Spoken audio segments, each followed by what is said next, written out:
Ang Arctic ay nagsisilbing huling hantungan ng maraming nawalang bagay, mga sasakyang pandagat na nilamon ng yelo, mga sinaunang kabihasnang natabunan ng matinding lamig sa paglipas ng panahon at mga eroplanong bigla na lang naglaho ng walang iniwang bakas. Sa loob ng 4 na dekada, kinatawan ng Flight AE-17 ang ganitong misteryo, isang pampasaherong eroplano na nawala noong bisperas ng Pasko, 1976. Walang anumang labi o tawag ng saklolo na nagbigay palantandaan sa sinapit nito, tanging isang nakakakilabot na kawalan. Ngunit kamakailan, isang satellite ang nakatuklas ng kakaibang bakas ng metal sa kailaliman ng yelo sa Alaska. Inakala ng mga naghuhukay na natagpuan na nila sa wakas ang eroplano. Ngunit habang lumalalim ang kanilang paghuhukay, lumitaw ang mga hindi maipaliwanag na bagay, mga kakaibang hugis sa yelo, hindi pangkaraniwang bakas ng yapak at mga matang tila nagmamasid mula sa nagyayelong kagubatan. Ang mga lihim na nalibing sa eroplano ay hindi lamang kwento ng pagkaligtas, kundi isang mas nakagugulat na revelasyon na sumasalungat sa likas na kaayusan. Ang mga natuklasan ay hindi lang nagbigay liwanag sa isang matagal ng palaisipan, binago rin nito ang lahat.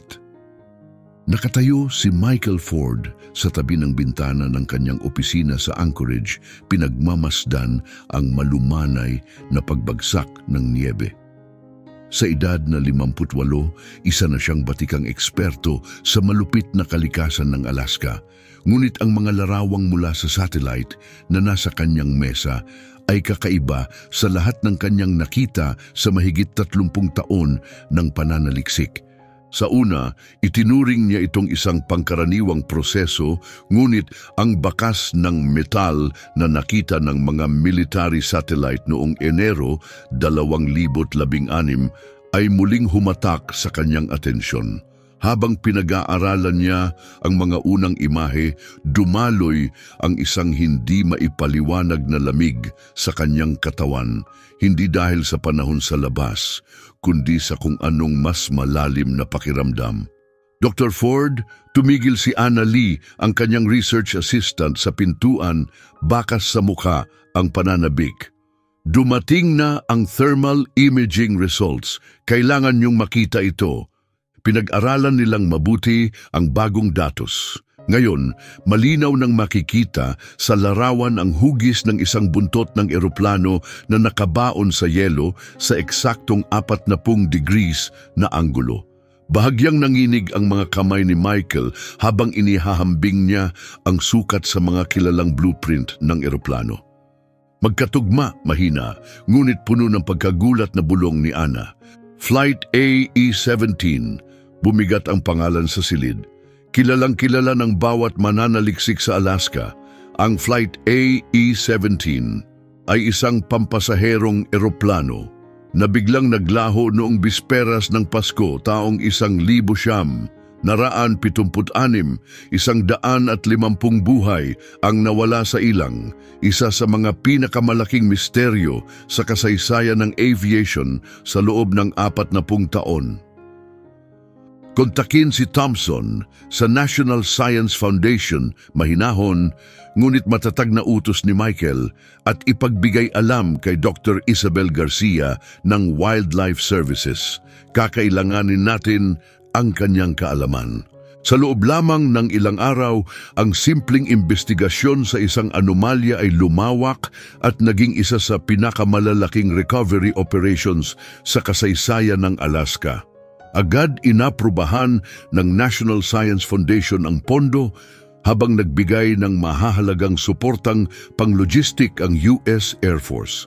Sa kabila ng mabilis na pag-usad ng operasyon, hindi pa rin nawawala sa isip ni Michael ang matinding pakiramdam na may mas malalim pang matutuklasan, isang bagay na higit pa sa isang crash site. Pumasok si Isabel Garcia sa punong briefing room sa Anchorage, isang malamig na umagang Enero. Ang kanyang pilak na buhok ay maayos na nakasaplot sa isang tirintas. Sa edad na 62, isa siya sa mga nangungunang eksperto sa pag-uugali ng mga mababangis na hayop sa Alaska, lalo na sa malalaking mandaragit. Ang buong silid ay puno ng iba't ibang espesyalista, mga glaciologist, aviation historian, forensic archaeologist, at mga eksperto sa pagkaligtas. Michael ay nakatayo sa harapan, itinuro ang isang topograpikong mapa. Ang lokasyon ay nasa humigit kumulang 80 milya hilagang silangan ng Anchorage. Paliwanag niya, nakakaranas tayo ng karaniwang temperatura na nasa -42 degrees Celsius at bilis ng hangin na maaaring umabot ng 18 metro bawat segundo. Mahirap ang misyong ito. Lumapit si Isabel sa mga satellite images. Napukaw ang interes. Hindi pangkaraniwan ang topolohiya ng ice field, napansin niya, habang sinusundan ng daliri ang kakaibang hugis sa mga pattern. Hindi ito tugma sa normal na galaw ng mga glacier. Ano ang iniisip mo? Tanong ni Michael. Saglit na natahimik si Isabel, nakatutok pa rin sa mga imahe. Hindi pa ako sigurado, sagot niya ng maingat. Pero batay sa mga taon ng pag-aaral ko sa mga pattern na ganito, kapag lumihis ang kalikasan sa karaniwan, may ibig sabihin ito. Sa sumunod na linggo, naghanda ang grupo para sa ekspedisyon. Nagtipon sila ng 84 na toneladang espesyal na kagamitan. Kabilang ang mga thermal drilling unit, ground-penetrating radar, mobile labs at supply para sa isang pangkat na may 30 katao sa loob ng 2 buwan. Kasama nila si Rick Stevens, isang veteranong ice pilot na may 25 taong karanasan sa paghahanap at pagsagip sa Alaska. Habang nagpaplano, naalala ni Rick ang isang lumang insidente. Naalala ko nung bumagsak ang Flight 17, sabi niya.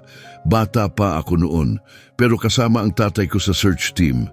Hindi siya tuluyang nakabangon mula sa hindi nila pagkakita sa eroplanong iyon. Nung Pasko, sinabi niyang iyon ang pinakamasamang panahon na naranasan niya. Pagsapit ng Pebrero, sinimulan ng convoy ang pagtawid sa malawak at nagyayelong kapatagan, isang hanay ng matitibay na sasakyang naglalakbay sa gitna ng ligaw na yelo. Nasa unahan si Isabel kasama si Mikel, walang tigil ang kanyang mga mata sa paggalugad ng paligid. Isang hindi mapaliwanag na kaba ang bumalot sa kanya nang mapansin niya ang kakaibang hugis ng mga snowdrift at pormasyong yelo. Biglang inutusan ni Isabel, "Huminto!" Agad na nagbigay ng senyas si Michael sa iba pang sasakyan upang tumigil. Itinuro niya ang isang bahagi ng niebe na sa unang tingin ay tila karaniwan. Napansin niyo ba ang pagbabago sa texture ng ibabaw kaya walang bakas ng hayop na tumatawid dito? Sa masusing pagsusuri, natuklasan ng grupo ang isang nakatagong hukay ng yelo na maaaring lumamon sa isa sa kanilang mga sasakyan.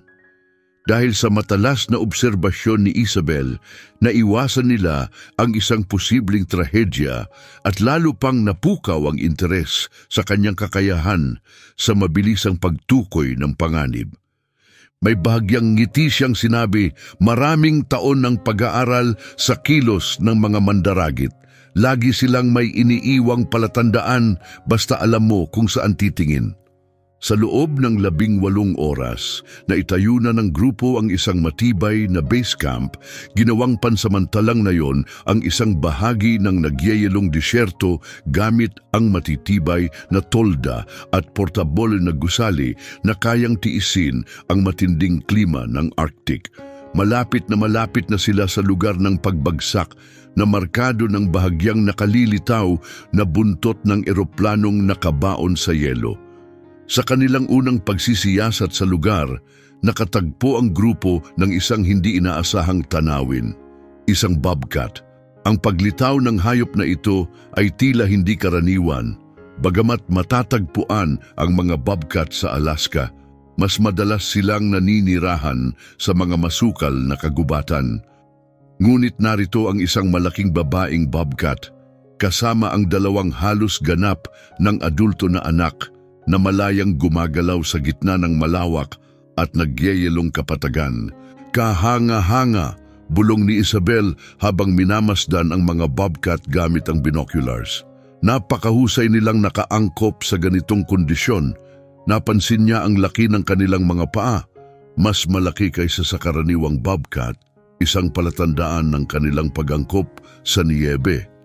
Tahimik, ngunit may pag-iingat ang tatlo habang gumagalaw sa paligid ng kampo, hindi lumalapit ng husto, ngunit hindi rin nagpapakita ng takot. Ang higit na pumukaw sa atensyon ni Isabel ay ang kilos ng mga bobcat malapit sa bumagsak na eroplano. Ang inang bobcat ay paulit-ulit na naglalakad sa ilang tiyak na bahagi ng yelo na parang may layunin, habang ang kanyang mga anak ay maingat na sumusunod, tinutularan ang bawat hakbang niya. Iniiwasan nila ang mas mahihinang bahagi ng yelo, malinaw na may kamalayan sa panganib sa kanilang paligid. Saglit na natigilan si Isabel, ngunit nauunawaan ng lahat. Ang ipinahihiwatig niya, ang kilos ng mga bobcat ay parang nagmamarka ng ligtas na daanan sa mapanganib na yelo, na maaaring magsilbing gabay sa kanilang pagsisiyasat. Napakahirap ng aktwal na pagsagip. Maingat na ginamit ng mga inhinyero ang thermal technology upang hindi maapektuhan ang marupok na balanse ng yelo. Bawat hakbang ay sinadya, bawat kilos ay eksaktong isinagawa. Patuloy na lumilibot ang mga bobcat na di nagtagal ay tinawag ng grupo bilang mga gabay. Nang tuluyang mabuksan ang katawan ng eroplano, pansamantalang natigil ang lahat sa kanilang nakita. Ang loob ay nanatiling halos buo, parang isang larawan mula sa Pasko ng 1976. Ang mga magasin ay bukas pa sa likod ng mga upuan. Ang kanilang mga pahina tila nakabitin sa gitna ng pagbaliktad. Ang mga cart ng flight attendant ay nasa gitna pa rin ng pasilyo. May mga tasa ng kape sa ibabaw. Ngayon ay naging mga solidong blok ng yelo. Ngunit ang mga personal na gamit ang higit na gumalaw sa damdamin ng lahat. Isang manika ng bata na may maingat na tinirintas na buhok na yari sa sinulid. Isang pitaka na puno ng larawan ng masasayang pamilya at mga liham na hindi naipadala. Bawat bagay ay may kwento, bawat isa ay pag-aari ng isang buhay na biglang naputol. Sa loob ng cockpit, natagpuan ang logbook ng kapitan na ang huling tala ay naglalahad ng sunod-sunod na pagkasira ng mga makina at lumalalang lagay ng panahon. Ngunit mas makapangyarihan ang natuklasang diary ng isang flight attendant sa isang imbakan. Isinalaysay nito ang 18 araw pagkatapos ng pagbagsak, punong-puno ng katapangan sa gitna ng trahedya. Disyembre 25, 1976, sumisikat ang araw, kung matatawag mong sikat ng araw ang bahagyang liwanag na ito. 22 lamang kami ang nakaligtas mula sa 150. Napakalubha ng pagbagsak, ngunit ang tunay na kalaban ay ang lamig. Marami ang hindi na nagising noong unang gabi. Nagtitipon kami sa first class section. Ito ang pinakanaingatan at mas madaling painitin. Si Kapitan Robinson ang namumuno, maingat na hinahati ang kakaunting emergency supplies na natitira. Si Emily, ang isa pang flight attendant na nakaligtas, ay walang tigil sa pagbibigay ng kaunting aliw. Paano mo ba mapapalakas ang loob ng mga taong nawala ang lahat sa mismong araw ng Pasko? Disyembre 27, 1976, patay na ang radyo. Wala pa ring senyales ng pagsagip. Tinatayang nasa hindi bababa sa 100 milya kami mula sa huling natukoy na posisyon, ayon kay Kapitan Robinson. Ang bagyong nagpatumba sa amin ay higit sa anumang naranasan niya.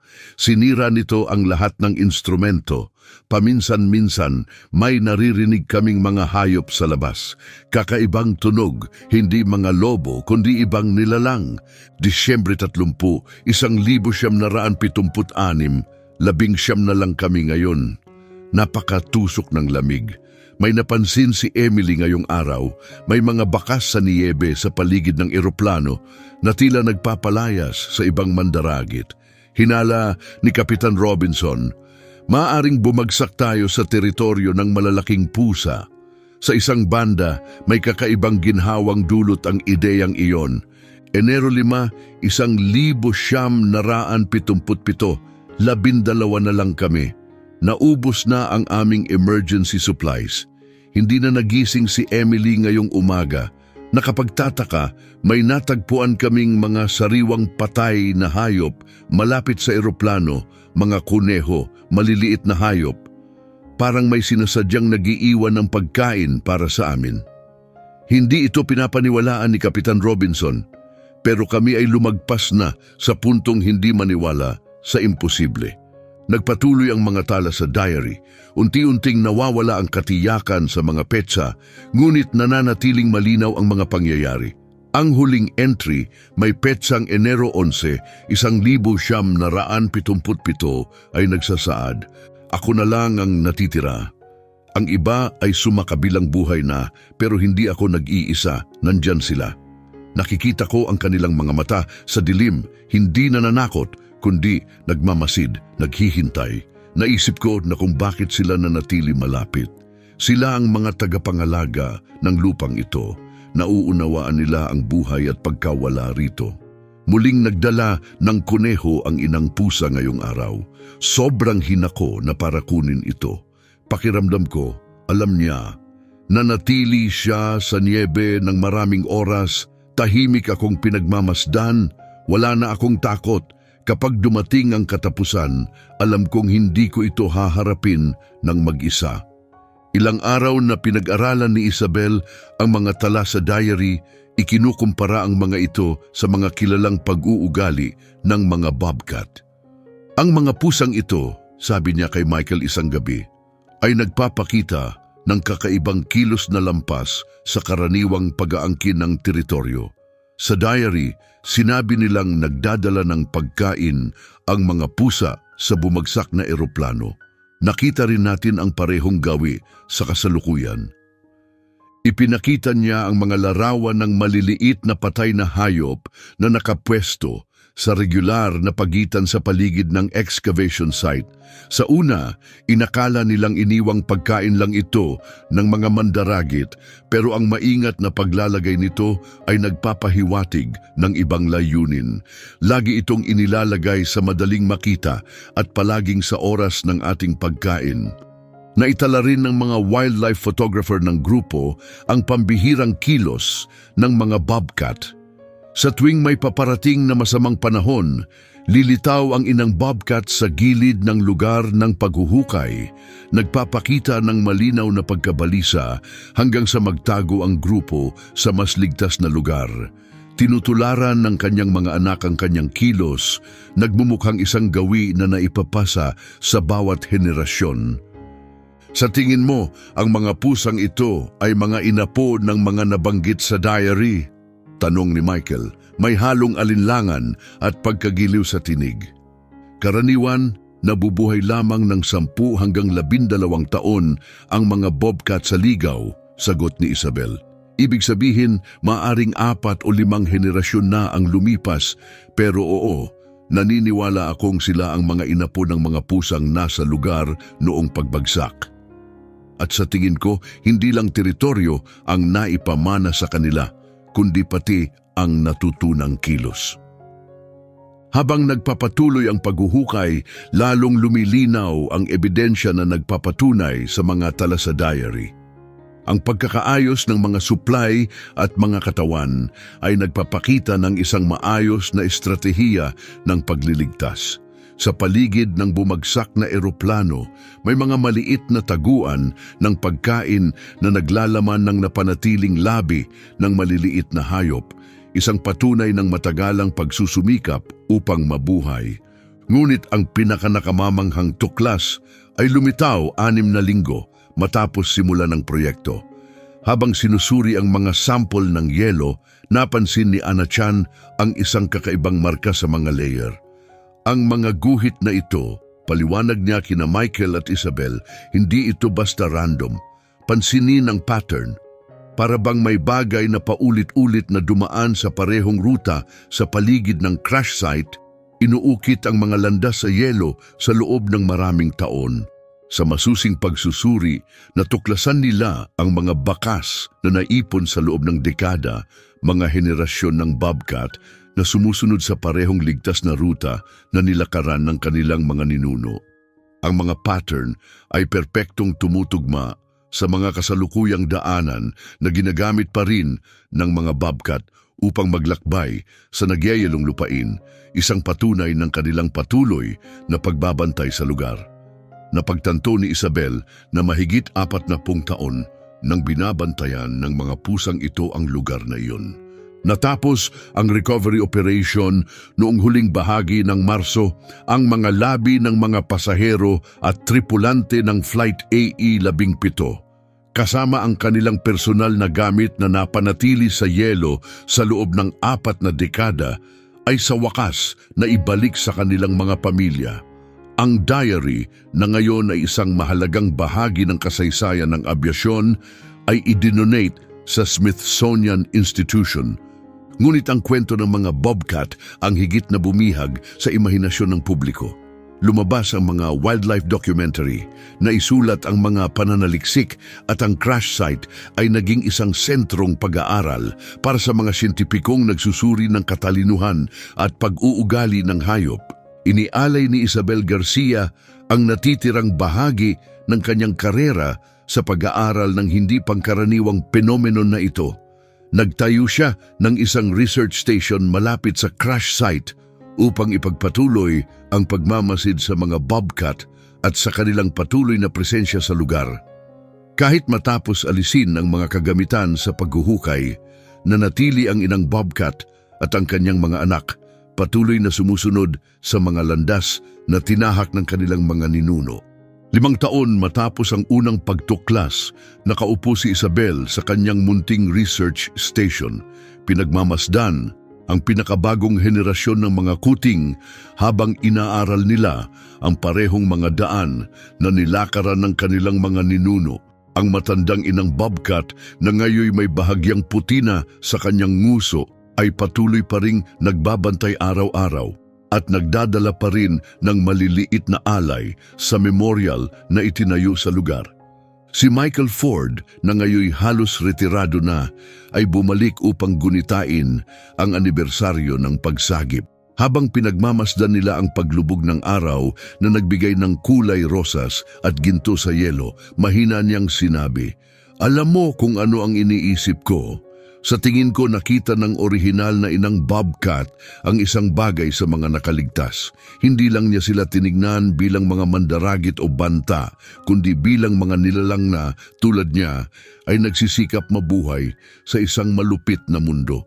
At tila ipinasa niya ang pangunawang iyon sa kanyang lahi." Sumang-ayon si Michael, isang pamana ng pakikiramay. Mas higit pa dyan, patuloy ni Isabel, isa itong paalala na kahit sa ating pinakamadilim na sandali, hindi tayo kailanman tunay na nag-iisa. Ang mga pasaherong iyon sa kanilang huling mga araw ay nakatagpo ng kaaliwan sa presensya ng mga marangal na hayop na ito. At sa loob ng 40 taon, ang mga bobcat na ito ay nanatiling nagbabantay. Pinangangalagaan ang lugar, tinutukoy ang ligtas na mga daan at nag-aalay ng kanilang mga handog.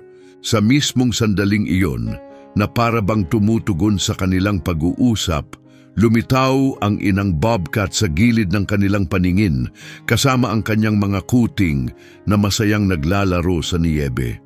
Saglit siyang huminto, itinuon ang kanyang mga mata kay Isabel, isang titig na puno ng misteryo. Ang parehong titig na matagal nang bumabalot sa palaisipan ng mga mananaliksik.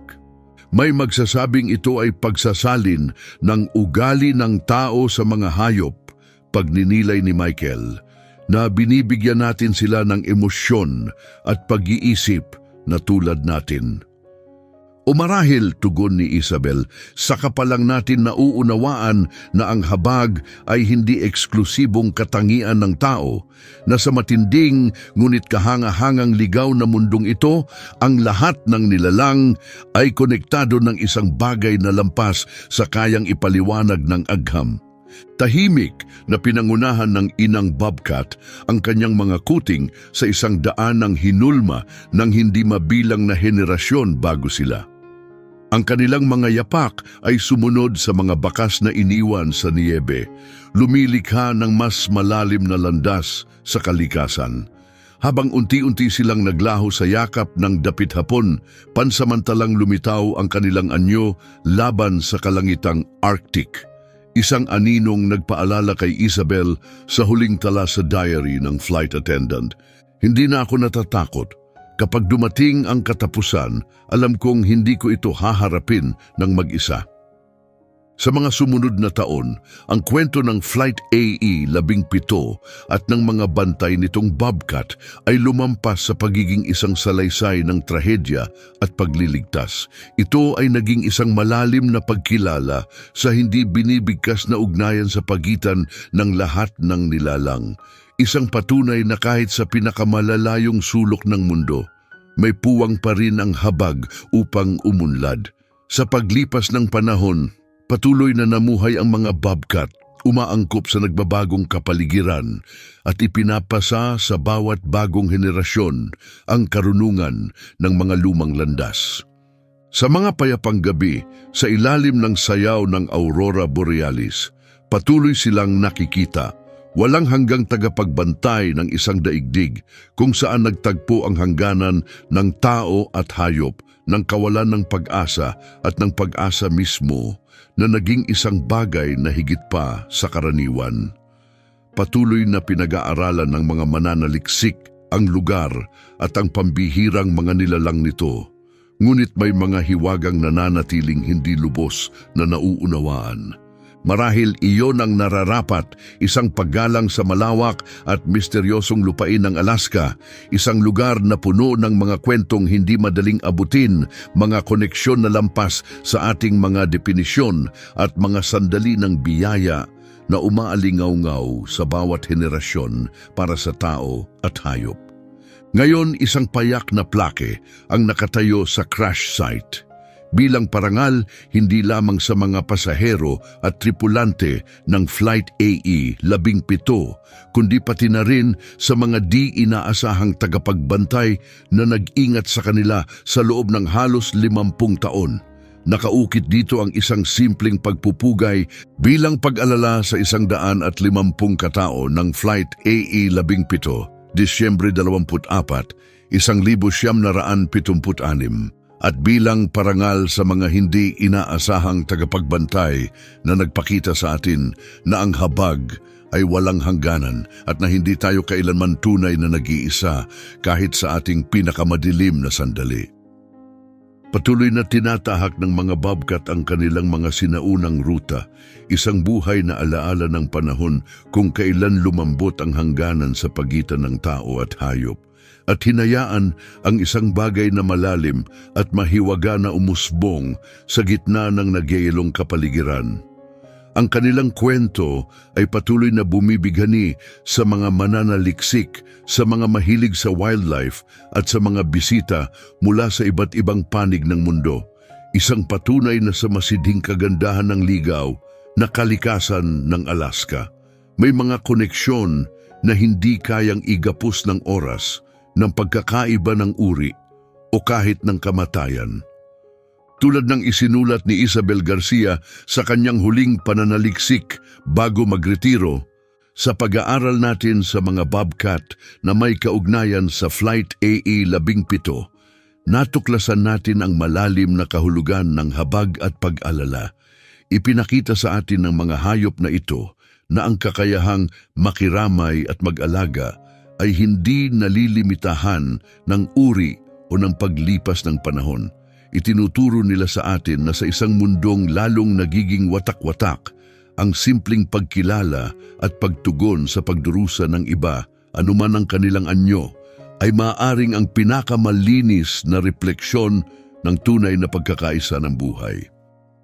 Ang inang Bobcat at ang kanyang mga kuting ay patuloy sa kanilang pang-araw-araw na gawain, isang buhay na testamento sa katotohanan ito. Sa kanilang mapanuring mga mata, nakikita pa rin ang mga nakamasidang bakas ng isang bagay na parehong sinauna at marunong, isang pamana ng habag na ipinasa sa bawat henerasyon, patuloy na humuhubog at gumagalaw sa sinumang nakakasalubong nito.